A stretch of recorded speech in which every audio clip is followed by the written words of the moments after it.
Bonjour, tout d'abord un grand merci pour l'accueil que vous avez réservé à ma première vidéo de vendredi dernier. Vraiment merci, ça m'encourage aujourd'hui à en faire une nouvelle pour parler cette fois d'un autre sujet qui concerne beaucoup de relations au travail. C'est lorsqu'on communique et qu'on a l'impression de ne pas se faire comprendre. On essaye et on ne comprend pas pourquoi ça ne marche pas. Oui, alors ça nous arrive tous les jours, hein, mais généralement c'est quand il y a des gens idiots dans les équipes. Oui, alors la théorie comme quoi il y a des gens idiots, ça peut être un point de vue. Moi, ce que je rencontre généralement, c'est une difficulté de communication et donc un problème à se faire comprendre. Je vais vous schématiser la relation de cette manière.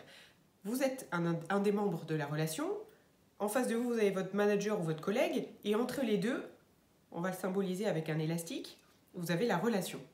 Un élastique? T'es sérieuse? On n'est pas sorti du sable avec celle-là. En effet, on n'est pas sorti du sable. Parce que très souvent, dans ce type de situation, ce qui se passe, c'est qu'inconsciemment, vous essayez de changer l'autre. Or, on ne peut pas changer l'autre. Et si vous essayez de changer l'autre, ou pire, que vous attendez que l'autre change, vous vous retrouvez en situation de dépendance. En revanche, la bonne nouvelle, grâce à cette illustration, c'est que vous allez vous rendre compte que le simple fait de changer vous va venir faire bouger la relation. Donc, vous pouvez changer vous. Oui, alors ça c'est Einstein qui disait que c'était un peu idiot de faire les choses toujours de la même manière et s'attendre à avoir un résultat différent. Jusque-là, t'as rien inventé. Et oui, Einstein était un homme particulièrement intelligent. Si vous faites tout le temps de la même chose, vous obtenez le même résultat. Simplement, vous n'avez pas conscience que vous faites de la même chose parce que ça vous semble un peu différent. Je donne un exemple. Vous êtes en train de manager Martin et Martin n'obtient pas les résultats que vous voudriez ou que l'équipe attend. Au lieu de changer de stratégie, vous allez augmenter ce que vous faites déjà. Vous étiez en train de le coacher régulièrement, vous allez redoubler vos efforts, vous allez peut-être passer encore plus de temps avec lui, vous allez vous mettre à lui montrer une manière de faire que vous pensez qui fonctionne, vous allez essayer par tout un tas de stratagèmes d'être encore plus derrière lui. Et ça ne fonctionne toujours pas. Parce que, en fait, c'est toujours la même chose. Donc, en conclusion, notre manière de tenter de résoudre le problème fait partie du problème.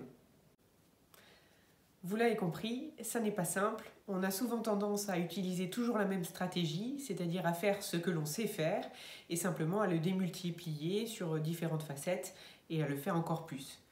La solution, elle est souvent dans l'approche paradoxal, c'est-à-dire faire un 180 degrés et faire un peu l'opposé de ce que vous faisiez. Par exemple, dans l'exemple de Martin, vous avez tendance à avoir un management un peu maternant, vous allez avoir un management très responsabilisant, presque vous désintéresser de son activité et le rendre autonome. Voire là, la relation, très certainement, va changer puisque vous faites un changement radical. Voilà. C'est pas simple, bien entendu, mais déjà d'avoir connaissance de cette stratégie, j'espère, vous permettra d'améliorer la qualité relationnelle au sein de vos équipes. J'ai pris grand plaisir à nouveau à faire cette vidéo. J'espère que ça aura été instructif pour vous. Encore une fois, merci de vos partages, merci de vos commentaires pour me dire comment m'améliorer. Et puis j'espère à la semaine prochaine.